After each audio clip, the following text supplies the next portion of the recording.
Ladies and gentlemen, welcome to Pro Wrestling History Today, your 5-minute rundown of all the professional wrestling birthdays, deaths, and top moments for this day in pro wrestling history. I'm your host, the eclectic gentleman, Stephen Watts, reminding you to like, share, and subscribe, and comment below on what moment in history was your favorite today. Now, without further ado, put 5 minutes on the clock, and away we go. Ladies and gentlemen, boys and girls, children of all ages, it is October 2nd, and we're going to start off as we always do on a positive note. That's right, these are your pro wrestling birthdays. 1912, former Houston promoter Paul Boesch. 1966, one of the greatest big men of all time and former WWF World Heavyweight Champion Yokozuna. And last but not least, 1990, former NWA World's Women Champion, Barbie Hayden.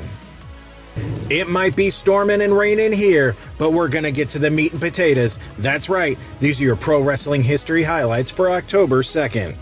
Starting in 1962, John Madrid beats Don Fields in a tournament final for the NWA Gulf Coast title. The title had been vacant for over a year when Chief Little Eagle left the territory. Ironically, Madrid would vacate the title himself in February 1963.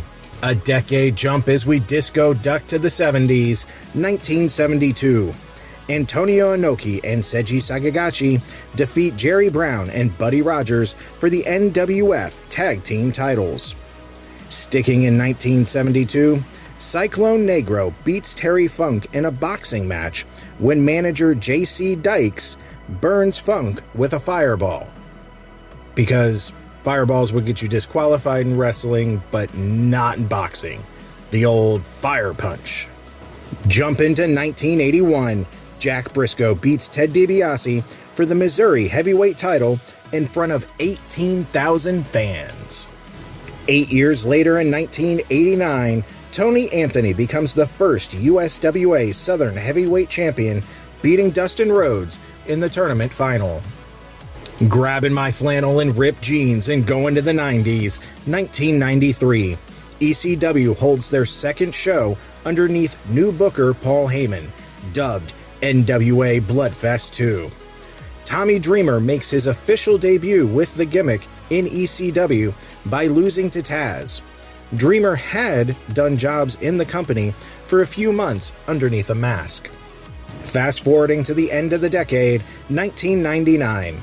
Psychosis starts his second run as Cruiserweight Champion after a phantom title win over Lanny Lane, who was pulled off of TV due to Turner execs being uncomfortable with his effeminate gimmick.